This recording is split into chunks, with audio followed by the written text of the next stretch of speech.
Bien, estamos ya listos para partir con el siguiente estudio que estamos haciendo del libro de Pedro. Así que los que se han integrado, bienvenidos a esta transmisión que vamos a intentar avanzar un poco con el libro de Pedro. ¿Ya?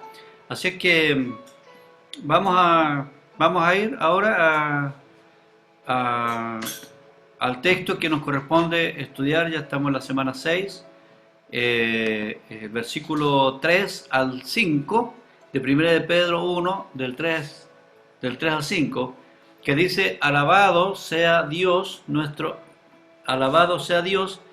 Padre de nuestro Señor Jesucristo, por su gran misericordia, nos ha hecho nacer de nuevo mediante la resurrección de Jesucristo, para que tengamos una esperanza viva y recibamos una herencia indestructible, incontaminada e inmarchitable.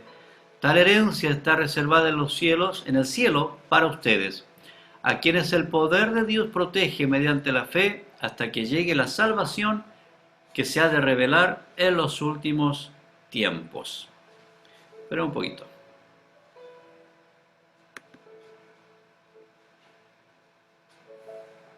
Ya.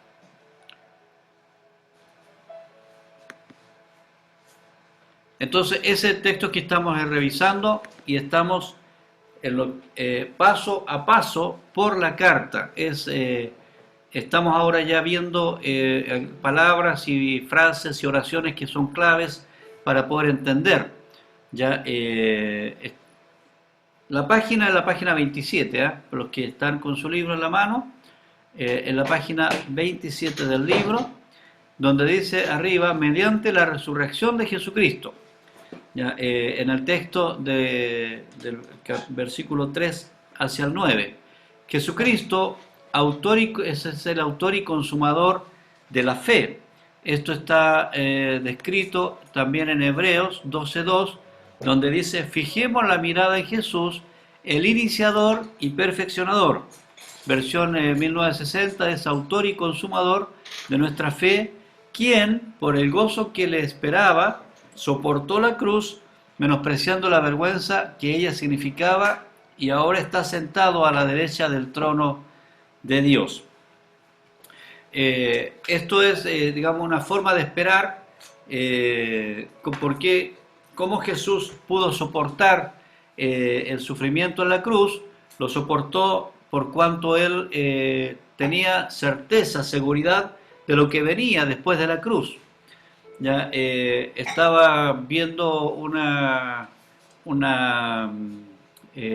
no sé si es serie, creo que un documental de alguien que se lanzaba en estos parapentes eh, como modo de vacacionar. Y claro, tenía mucho miedo de lanzarse, pero cuando se lanzó y después llegó abajo, dice: lo único que me tenía, fue hermoso y todo, pero lo único me hizo soportar el estar allá arriba era saber que en algún momento iba a poner los pies otra vez en la tierra, y es lo que anhelaba.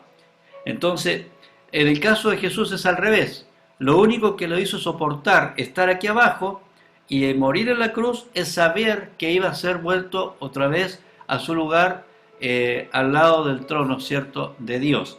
Entonces, cuando habla la palabra mediante la resurrección de Jesucristo, es que nuestra fe se sostiene en ese hecho, en el hecho de que Jesús murió, pero también resucitó y pasó de la muerte a una vida que ya no se termina. ¿Dónde está, muerte, tu victoria? ¿Dónde está, muerte, tu aguijón? Entonces, por medio de la resurrección, por tanto, en este hecho afirmamos que nuestra esperanza es viva. También podemos considerar el cambio profundo de Pedro después de haber resucitado a su maestro. Ya hemos hablado de eso, ¿cierto?, las semanas anteriores. Ese cambio también opera en nosotros cuando nacemos de nuevo y con el sello real en la resurrección. Entonces entendemos que el proveedor de la nueva vida es el Padre, mientras que Jesucristo es el agente para nuestra salvación, convirtiéndonos en herederos de la familia real. Debemos ver que esto marca ciertamente la diferencia del verdadero cristianismo con el cristianismo tradicional y con otros tipos de religiones. ¿Qué es lo que marca la diferencia? Que nosotros tenemos certeza, tenemos el Espíritu dentro de nosotros y tenemos certeza de la resurrección de nuestro Señor Jesucristo. Es eso lo que nos da a nosotros una esperanza viva. Tiene ese título, no, ya no es esperanza, sino que es esperanza viva. Y es viva porque Jesús está vivo, no está muerto. Entonces, ahí tenemos el versículo de Romanos 1, de 3 al 5, que nos dice acerca de su Hijo, nuestro Señor Jesucristo, que era del linaje de David según la carne, o sea, está diciendo el Señor que Jesús pertenecía, que había en su sangre gotas, ¿cierto?, de los mismos genes de David, que fue declarado Hijo de Dios, es decir, siendo un hombre común y corriente, de quien sabemos su descendencia o su ascendencia, fue declarado también Hijo de Dios con poder. Esa declaración para nosotros es muy simple, pero para el judío del momento no era cualquier cosa, por eso el libro de Romanos es escrito directamente a los judíos, con poder, según el Espíritu de Santidad. Entonces vemos al Padre, al Hijo y al Espíritu actuando por la resurrección de entre los muertos. ¿Qué fue lo que confirmó que Jesús era el Hijo de Dios? La resurrección de entre los muertos. ¿Y por quién recibimos? ¿Quiénes? Nosotros, hoy día, recibimos la gracia, y fíjese la palabra, y el apostolado para la obediencia a la fe en todas las naciones por amor de su nombre. Aquí, con palabras de Pablo, se está diciendo lo mismo que dice Pedro en 1 de Pedro 2.9, que es nuestro rema. Entonces, perdón, por quien recibimos la gracia y el apostolado, es decir, recibimos la gracia de ser llamados hijos de Dios, y el apostolado no se lea en la Biblia como un cargo, como una dote especial. El apostolado es ser enviado, tan simple como eso. Una persona que es enviada, ese es el llamado apóstol, no con cierta connotación que hay hoy día, que podemos también después explicarla si alguien lo requiere. Pero ahí estamos viendo cómo el Señor es manifestado en carne, pero también es Hijo de Dios, y donde está la presencia del Espíritu Santo y del Padre, y estamos nosotros involucrados porque somos llamados por su gracia, por su gracia.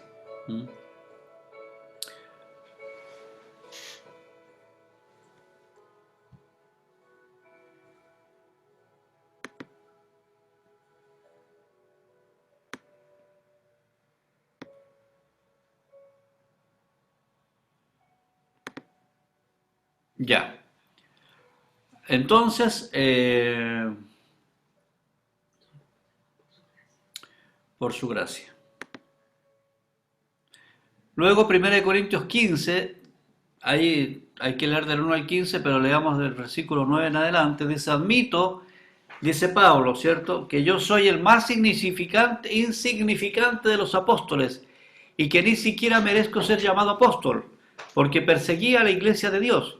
Pero por la gracia de Dios soy lo que soy. Quizás eso es algo que nosotros siempre debemos repetir, aprendernos este versículo en 1 de Pedro, o sea, 1 de Corintios 15, y siempre repetir: lo que soy es solo por la gracia de Dios, que Él me concedió, y no fue infructuosa, al contrario, he trabajado con más tesón que todos ellos. Ahí ya se está refiriendo a los 12 apóstoles, aunque no yo, sino la gracia de Dios que está conmigo. Pablo era un hombre ciertamente trabajólico, él no paraba de trabajar porque se sentía en deuda con el Señor. Ojalá ese sentimiento todos los tengamos, para que no pase un minuto a descansar sin pensar que que necesitamos ocupar nuestro tiempo de la mejor forma posible, y así podamos servirle al Señor en nuestro propio apostolado, en nuestro propio ser enviados. En fin, ya sea que se trate de mí o de ellos, o sea, de Pablo o de los otros apóstoles, esto es lo que predicamos y esto es lo que ustedes han creído. Ahí está entonces la la predicación, la expresión de Pablo en este caso referente a lo que somos enviados para predicar. Somos llamados, somos alcanzados por su gracia y somos mandados a predicar.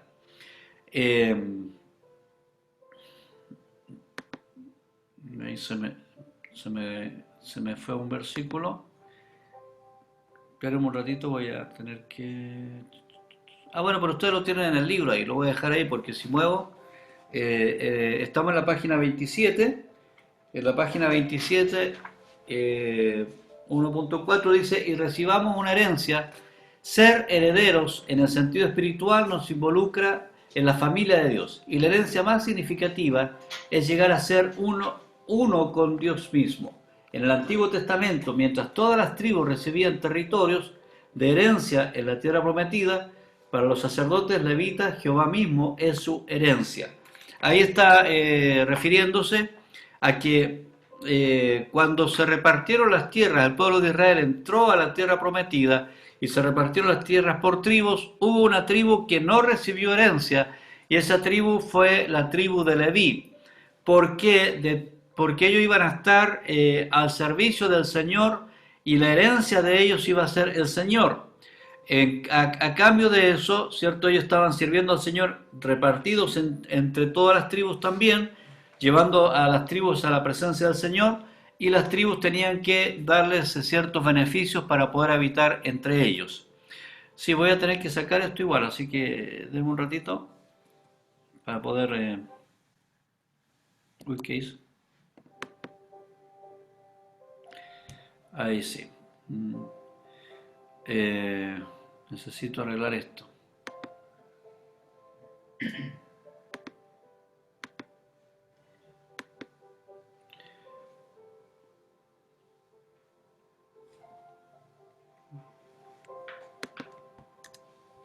Ahí sí. Volvemos allá y volvemos a compartir la pantalla otra vez. Ya, ahí está. Y vamos entonces con el Salmo 16:5 que dice, Señor, solo tú eres mi herencia, mi copa de bendición. Tú proteges todo lo que me pertenece.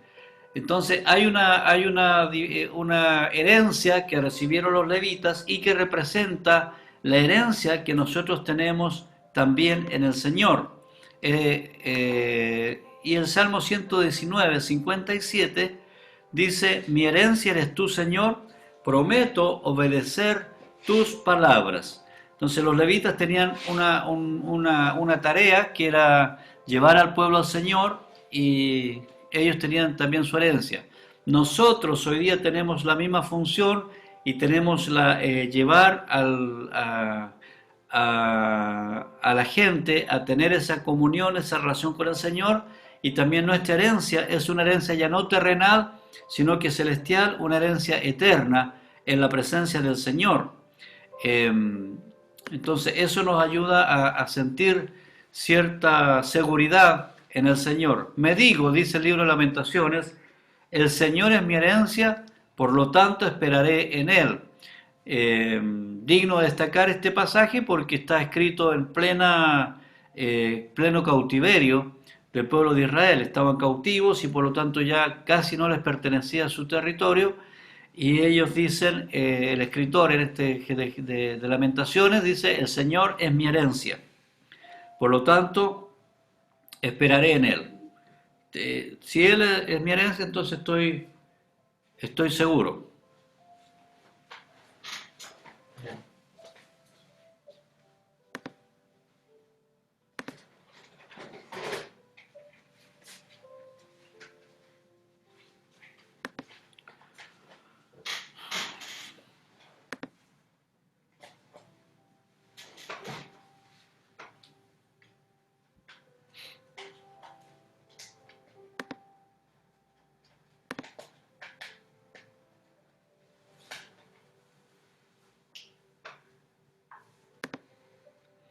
Tengo un problema acá para compartir la pantalla, denme un segundo. Yo pensé que estaba mirando.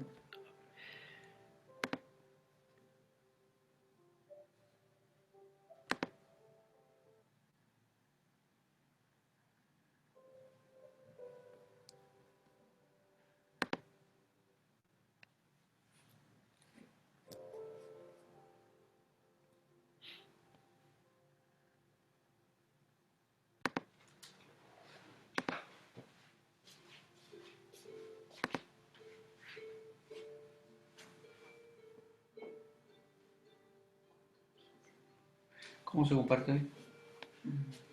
No, ya. Dame un segundito.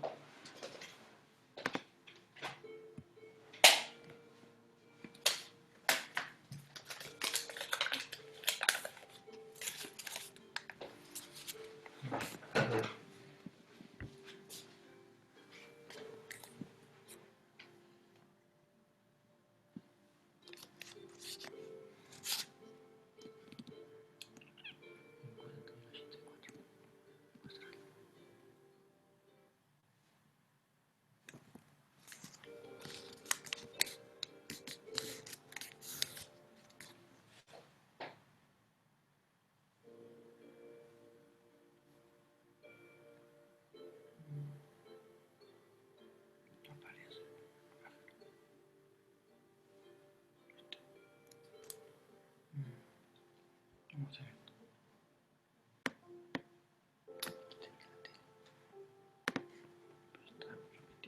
Pero no sé si siempre se ve. Déjame ver.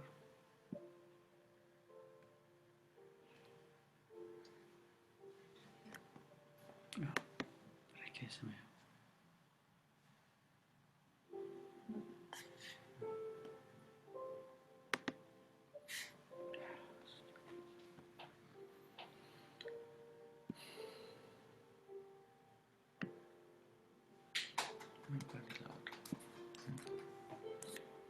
Ya.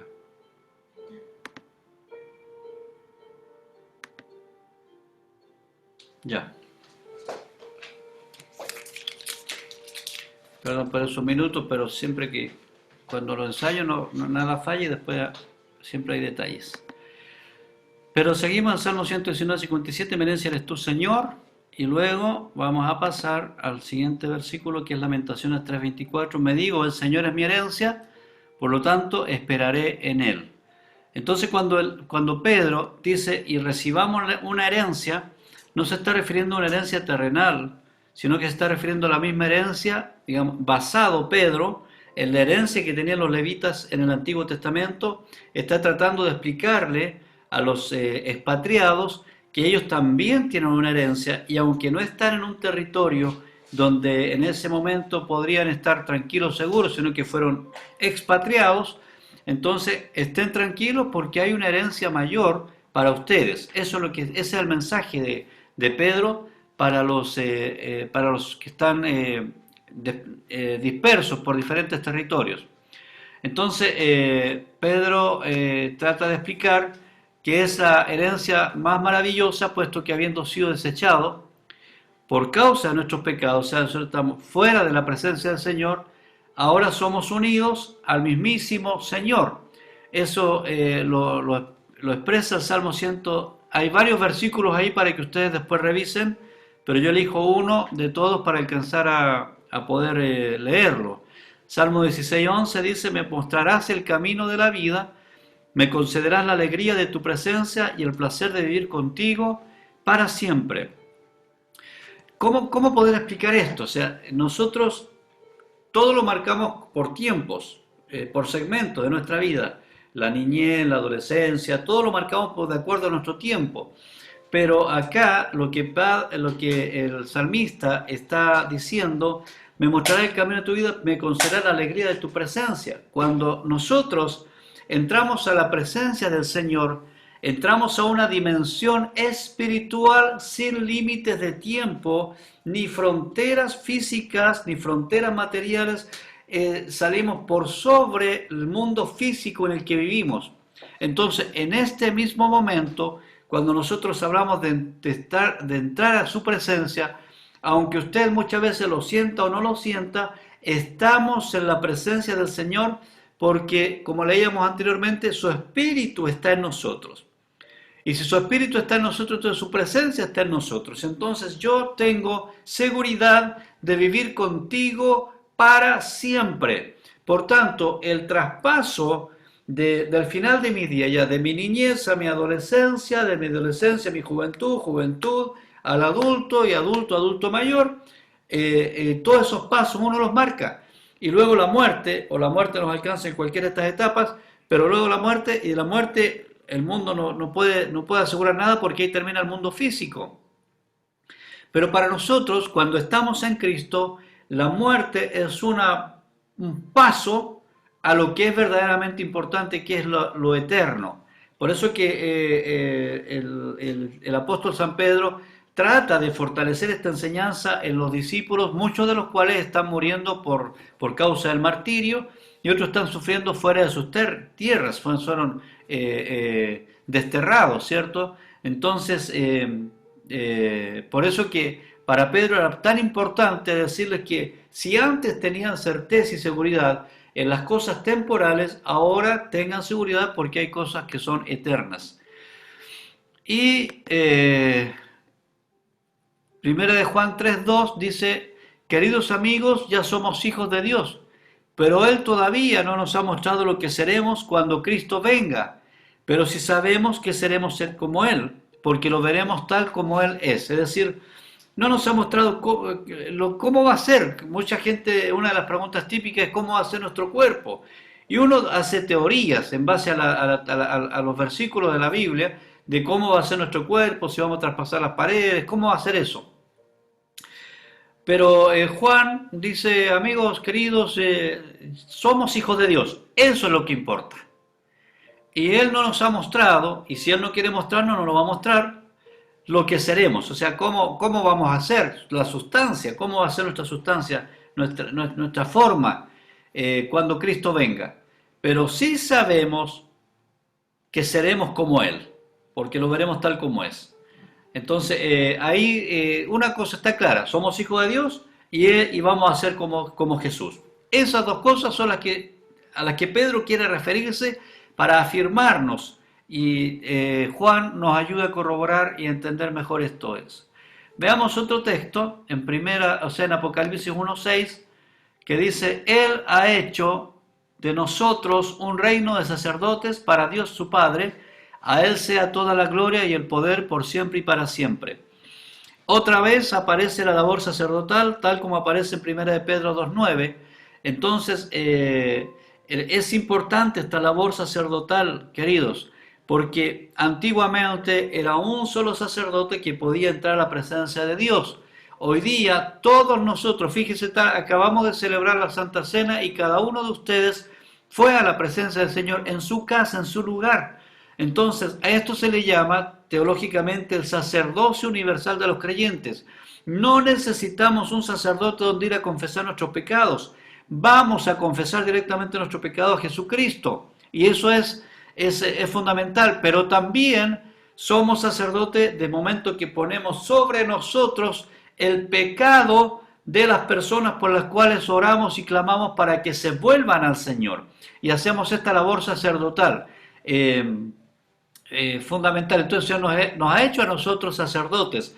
Somos como de la tribu de Leví, como herederos en ese sentido, pero por el orden, que lo hemos visto por otro lado, por el lado de Jesucristo, que tiene otra orden, de otra familia, la de Melquisedec, según dice el texto también. Entonces nosotros somos sacerdotes y eso es lo que tenemos que tener claro, y como sacerdotes debemos nosotros tener nuestra actividad, nuestra tarea, nuestra función sacerdotal.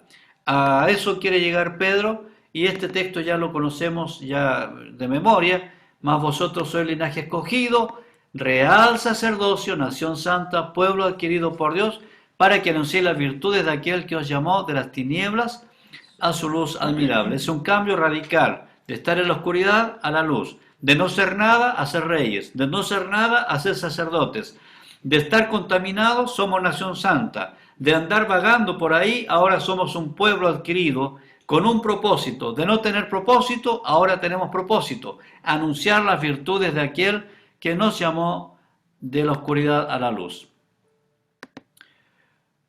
Y en Efesios 1, 13, 14, que no está escrito en el libro, pero yo quise ponerlo también, dice, en él también ustedes, cuando oyeron el mensaje de la verdad, el evangelio que les trajo la salvación, y lo creyeron, fueron marcados con el sello que es el Espíritu Santo prometido. Este garantiza nuestra herencia hasta que llegue la redención final del pueblo adquirido por Dios para alabanza de su gloria. De lo que he estado hablando aquí, Pablo es mucho más claro y más específico cuando dice: nosotros en Cristo escuchamos el mensaje del Evangelio, fuimos salvos por él porque lo creímos, y cuando fuimos salvos fuimos marcados con el sello que es el Espíritu Santo prometido. Si alguno de ustedes tiene a Jesucristo como Señor, el Espíritu Santo es el sello prometido, y quien es sellado por la presencia del Espíritu Santo no puede ser sellado por otro sello. Así que no tenga miedo a la bestia, ya, al anticristo. No tenga miedo de eso, porque quienes tenemos el Espíritu Santo ya no seremos sellados por esa bestia ni por el anticristo.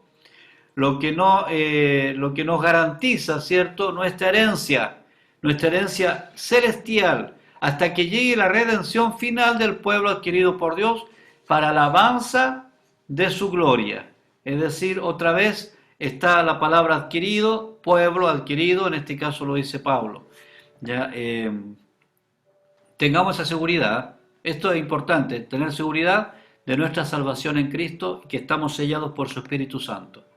Estas verdades nos ofrecen tal seguridad de no pertenecer a este mundo. A esto quiere llegar Pedro, a darnos a entender que no pertenecemos a este mundo, y que nos invita a actuar como herederos del linaje real, aunque estemos en persecución, aunque estemos en tierra extranjera. Somos linaje real porque nuestro territorio real no está marcado por fronteras humanas y terrenales. Nuestro territorio es transversal, es universal. El pueblo de Dios no se marca por territorios del mapa geográfico. El pueblo de Dios se marca por el mapa espiritual que separa a los que han recibido a Cristo y tienen el sello de Dios y son linaje real, y los que no lo han recibido. Y aquí fíjese que no hay ni siquiera una nominación humana de nombres y de fantasía que se le ponen a las diferentes congregaciones. Solamente es la fe en Jesucristo. 2 Corintios 5:14 dice: porque el amor de Cristo nos constriñe, el amor de Cristo nos envía, el amor de Cristo nos obliga, es la expresión. Y el versículo 20 de 2 Corintios 5 dice: así que somos embajadores en nombre de Cristo, como si Dios rogase por medio de nosotros, os rogamos en nombre de Cristo, reconciliados con Dios. Es otra forma de decir lo que dice 1 Pedro 2:9. Nosotros somos agentes de luz en un mundo de oscuridad. Somos embajadores en un territorio extranjero. No pertenecemos a este mundo, no pertenecemos a esta tierra, no tenemos por qué sentirnos apegados a las cosas de esta tierra, porque no somos de esta tierra, somos otro tipo de criatura, somos linaje real. Como si Dios rogase por nosotros, y aquí está la labor sacerdotal: os rogamos en nombre de Cristo, reconcíliese con Dios, venga a ser parte también de esa familia real, de ese real sacerdocio. Y Génesis 12:3 dice: bendeciré a los que te bendijeren, y a los que te maldijeren maldeciré, y serán benditas en ti, le dice el Señor a Abraham, todas las familias de la tierra. Por tanto, nosotros somos bendecidos también por el Señor por causa de la bendición de Abraham. Entonces, si la bendición de Abraham pasa a nosotros, entonces de nosotros debe pasar la bendición a todos nuestros herederos espirituales. Por eso es importante proclamar a Jesucristo, según Mateo 28, ir y hacer discípulos a todas las naciones. ¿Por qué? Porque al nosotros proclamar a otro, hacemos descendientes nuestros, entre comillas, todo es de Dios, pero hacemos descendientes nuestros a quienes son alcanzados por el mensaje del Evangelio, por nuestro testimonio y por nuestra palabra. ¿Y cómo es nuestra herencia? La herencia que el Señor nos promete es indestructible, incontaminada e inmarchitable. O sea, da 3 palabras Pedro para tratar de explicar, y estas palabras también están basadas en conceptos que tenía el pueblo de los israelitas desde el Antiguo Testamento. Isaías 24 dice: la tierra será enteramente vaciada y completamente saqueada, porque Jehová ha pronunciado esta palabra. se destruyó, cayó la tierra, enfermó, cayó el mundo, enfermaron los altos pueblos de la tierra, y la tierra se contaminó bajo sus moradores, porque traspasaron las leyes, falsearon el derecho, quebrantaron el pacto sempiterno. Isaías está hablando de la caída que constantemente el pueblo de Israel sufre por causa de su desobediencia, ese ciclo permanente de hacer lo malo delante de los ojos del Señor y caer y pasar miseria, ir al desierto, sentir que la tierra se vació. Ahora el profeta Isaías abarca más que el pueblo de Israel toda la tierra.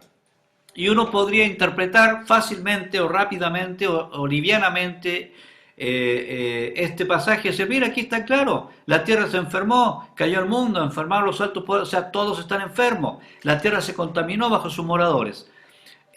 Podríamos interpretarlo para nuestro tiempo, pero también se aplica a muchos otros tiempos. Al final lo que está diciendo es que hay corrupción en la tierra por causa de los moradores. Hay corrupción. Recordemos que el pecado es el que corrompe. Y el pecado entra a través de Abraham y eso corrompe todo lo demás. Entonces nosotros estamos en una tierra que se corrompe. Y por eso Pedro le dice a la iglesia, nuestra herencia celestial es incorruptible. O sea, no es posible que esa herencia se contamine. Nunca va a ser vaciada. Nunca va a enfermarse. Nunca se va a caer. No va a pasar nada con esa herencia en forma negativa, porque no va a ser posible que se contamine. Fíjese, yo subrayé ahí, puse en rojo la palabra calamidad. Entonces, porque no hay calamidad que pueda tocar de verdad el espíritu, el objetivo, la herencia de aquellos que están en Cristo, de la nueva generación, digamos, de la nueva creación. E incorruptible por dentro. Esta parte es muy importante, ¿sabe? Porque hoy día se habla de corrupción, pero la corrupción viene desde adentro de nosotros, porque el diablo solamente nos pone lucecitas y uno va cayendo en su trampa. El pecado está dentro de nosotros. Pero aquí Pedro dice, aún eso va a ser incorruptible.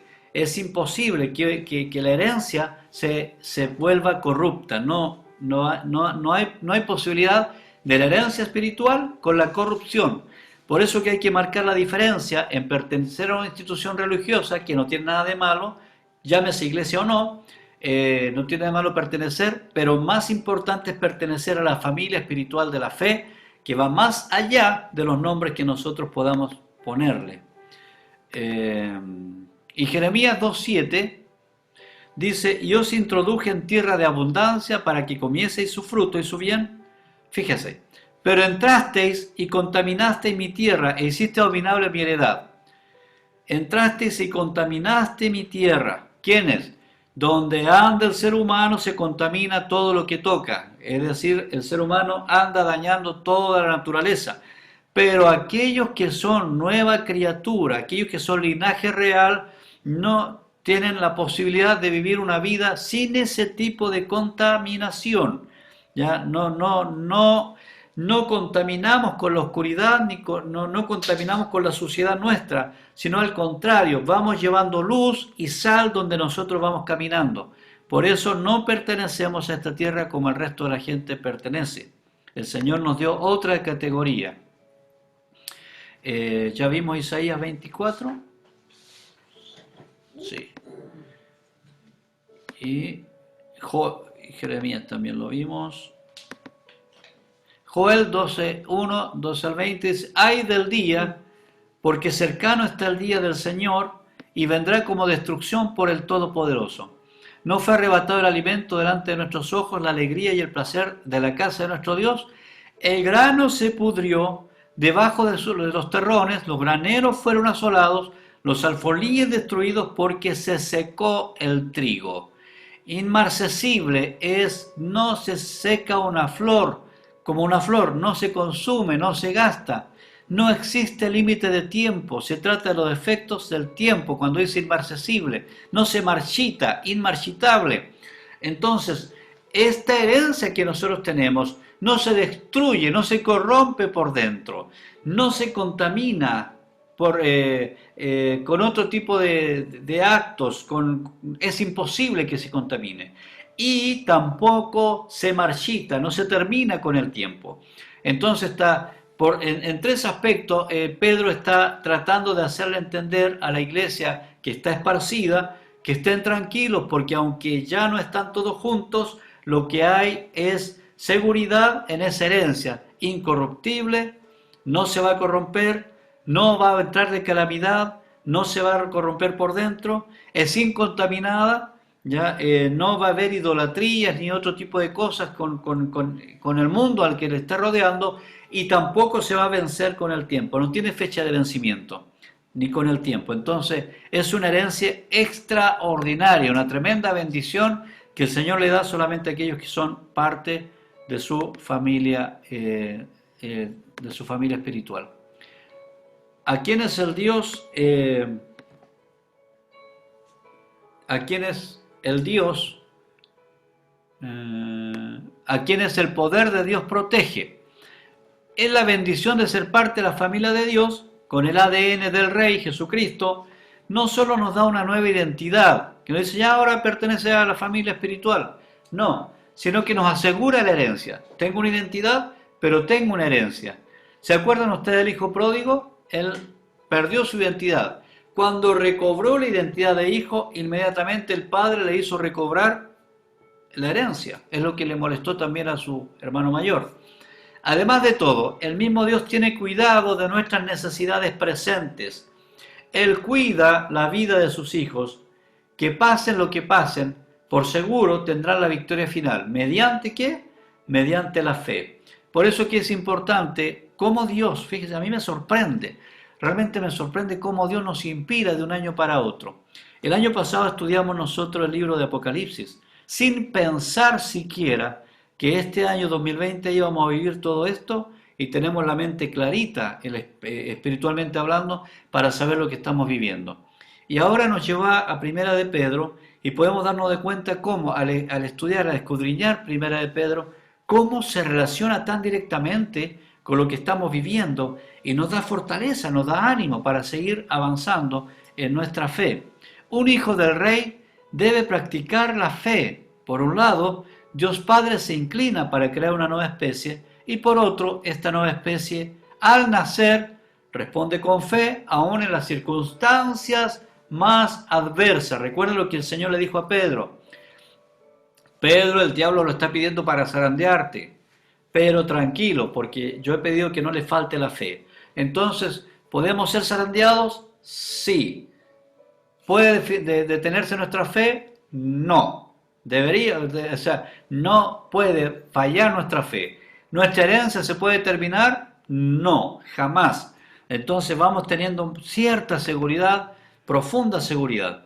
Apocalipsis 15, 4, completo, voy a leer de versículo 1 para 2 para adelante, dice: vi también como un mar de vidrio mezclado con fuego, y los que habían alcanzado la victoria sobre la bestia y su imagen y su marca y el número de su nombre en pie sobre el mar de vidrio con las arpas de Dios. Es decir, los que habían alcanzado la victoria sobre la bestia. Escuche bien, venga la bestia, venga el anticristo, venga persecución, pase lo que pase, tú vas a vencer sobre ello. Y también vamos a estar en pie sobre el mar de vidrio con arpas de Dios. Y cantan el cántico de Moisés, siervo de Dios, y el cántico del Cordero, diciendo: grande y maravillosas son tus obras, Señor Dios Todopoderoso. Justos y verdaderos son tus caminos, Rey de los santos. ¿Quién no te temerá, oh Señor, y glorificará tu nombre? Pues solo tú eres santo, por lo cual, lea bien, todas las naciones vendrán y te adorarán, porque tus juicios se han manifestado. Entonces, al final, claramente la victoria es nuestra, con toda tranquilidad y con toda seguridad. ¿A quiénes el poder de Dios protege? La bendición de ser parte de la... ya lo dije. Hasta que llegue la herencia, ¿cierto? Que se ha de revelar. La palabra revelar es correr el velo. Y aunque el presente, por ser linaje real, ya somos salvos de la condenación del pecado, en el presente estamos siendo salvados del poder del pecado y en el futuro seremos salvos de la presencia del pecado. Usted le van a entrar dudas ahora, pero vamos a tratar de resolver esta encrucijada antes de terminar. En sentido completo, la salvación aún está en proceso de revelarse, es decir, ya se reveló porque en Cristo somos salvos, se está revelando porque a cada momento nos está salvando y se revelará porque al final de los últimos tiempos Él nos salvará. Y cuando dice acá, se ha de revelar en los últimos tiempos, no es necesariamente una expresión escatológica, es decir, se refiere al final de los tiempos de toda la humanidad, sino está considerado que desde el nacimiento de Jesucristo ya inició la cuenta regresiva de la humanidad y en este sentido es una relación de la misericordia salvadora de Dios manifestada a la persona en el día a día. Es decir, antes yo tenía una forma de vivir, pero ahora en mis últimos tiempos estoy con Cristo. ¿Me entienden la idea?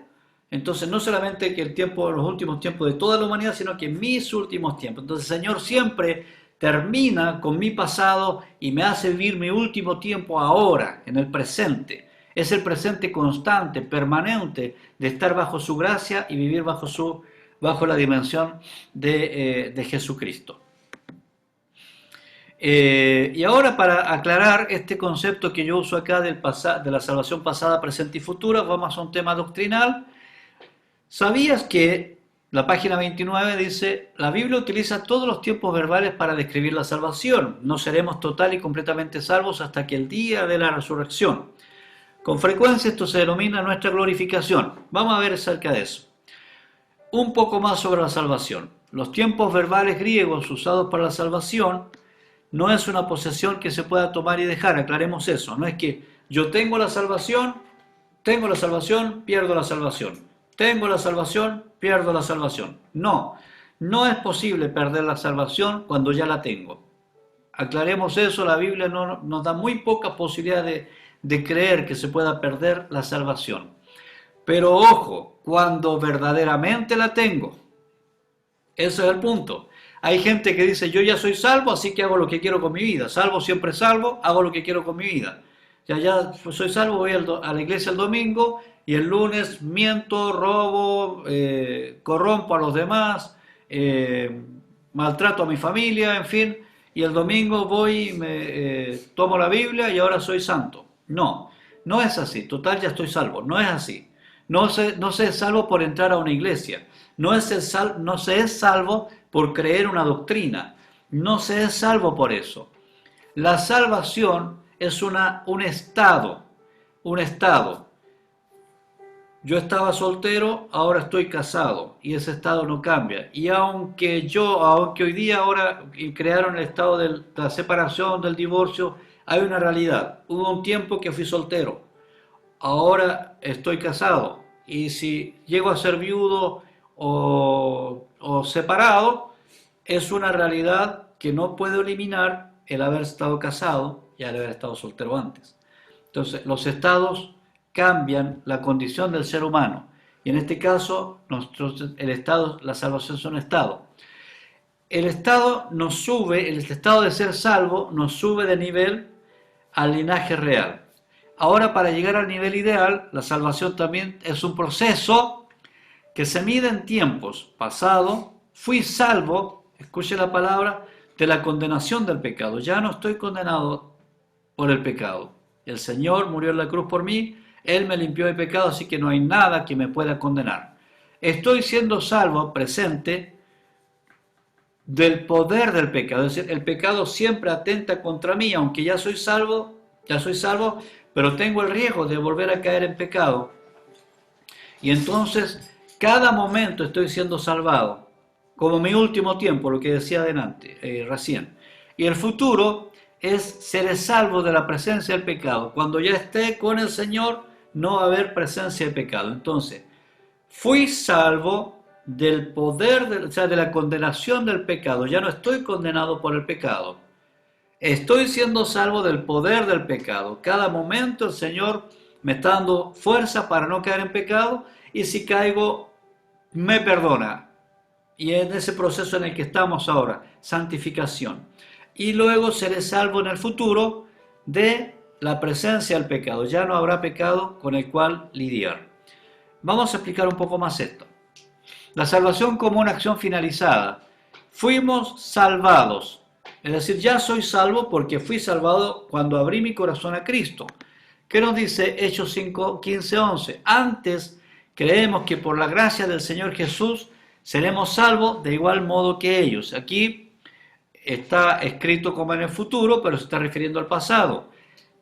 Por gracia del Señor Jesús, soy salvo cuando me encuentro con Jesús, de igual modo que todos los que abren su corazón a Jesucristo. Romanos 8:24, porque en esperanza fuimos salvos, pero la esperanza que se ve no es esperanza, porque lo que alguno ve, hay que esperarlo. Pero aquí habla también del tiempo pasado. En esperanza fuimos salvos. Y luego lo vamos a encontrar en Tito 3:5, que dice, nos salvó, no por obras de justicia que nosotros hubiéramos hecho, sino por su misericordia, por el lavamiento de la regeneración y por la renovación en el Espíritu. Ahí está el sello del Espíritu. Y nos salvó tiempo pasado, no porque seamos justos, sino porque hagamos una obra, sino porque Cristo nos alcanzó por su gracia. Nos salvó tiempo pasado. Y me parece que en Romanos 13 lo tengo también acá. Y esto conociendo el tiempo, que es ya hora de levantarnos del sueño, un mensaje subliminal para muchos, porque ahora está más cerca de nosotros nuestra salvación que cuando creímos. ¿Ya? Entonces, aquí está hablando casi del tiempo futuro y del tiempo presente. Ahora está más cerca de nosotros nuestra salvación, como que ya vamos llegando a la salvación, pero está más cerca que cuando creímos, ya fuimos salvados, pero aún así estamos más cerca de la salvación. ¿Por qué? Fuimos salvados de la condenación del pecado, pero seré salvo de la presencia del pecado. Espero que se vaya entendiendo esto porque esta doctrina es muy importante tenerlo claro. Lo he tratado de hacer lo más fácil posible. Seguimos la página 29, la salvación como el estado del ser perfecto. Estamos siendo salvados ahora. Efesios 2 dice, aún estando nosotros muertos en pecado, nos dio vida juntamente con Cristo, porque por gracia sois salvos. Yo destaqué Hebreos 7:25, donde dice, por lo cual puede también salvar completamente a los que por medio de él se acercan a Dios, viviendo siempre para interceder por ellos. Entonces está constantemente intercediendo para salvarnos digamos, del poder del pecado. El pecado no tiene poder sobre nosotros. Y Efesios 2 que se me tapó ahí, lo voy a buscar por este otro lado para no mover la presentación. Efesios 2, a ver, si usted mientras puede buscarlo también ahí en su Biblia, para que lo podamos leer. Efesios 2, aquí ya lo tengo. Efesios 2, del 4 voy a leer, dice, en otra versión, por si acaso, Dios que es rico en misericordia, por su mucho amor con que nos amó, aun estando nosotros muertos en pecados, nos dio vida juntamente con Cristo, por gracia sois salvos. Es muy, muy claro Efesios acá.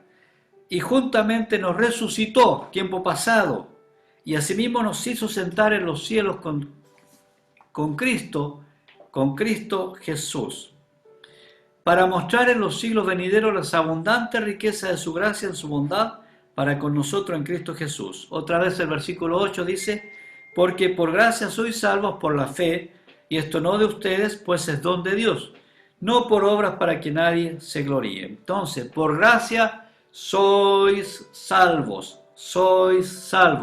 en un presente permanente, sois salvos. ¿Ya? Cada momento se vuelve presente, estoy siendo salvado, estoy siendo salvado, estoy siendo salvado, estoy siendo salvado, cada momento. ¿Ya? Esto es como un presente constante. ¿Ya? Por eso que fui salvo de la condenación, ya no estoy condenado por causa del pecado, pero estoy siendo salvado permanentemente, del poder, ese pecado que viene contra mí, y el Señor me da poder para vencer ese pecado. Y la salvación futura es seremos salvos. Y aquí se me enredaron todos los textos, parece que... pero seremos salvos. Ya,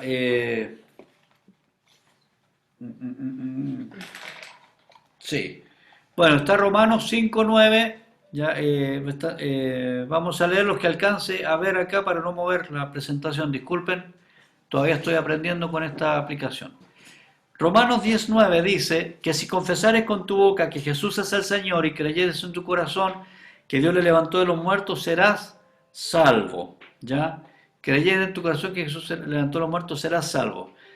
Ahora, volviendo a leer, este texto está más aplicado al tiempo pasado, ¿ya? En realidad. Pero en Romanos 10:13 dice, porque todo aquel que invocare el nombre del Señor será salvo, y salvo, digamos, en los tres tiempos. Y 1 Tesalonicenses 5:8 y 9 dice, pero nosotros, que somos del día, seamos sobrios, habiéndonos vestido con la coraza de fe y de amor, y con la esperanza de salvación como yelmo, porque no nos ha puesto Dios para ira, sino para alcanzar salvación por medio de nuestro Señor Jesucristo. Ahí está más claro, ¿ya? El futuro nos ha puesto para alcanzar salvación.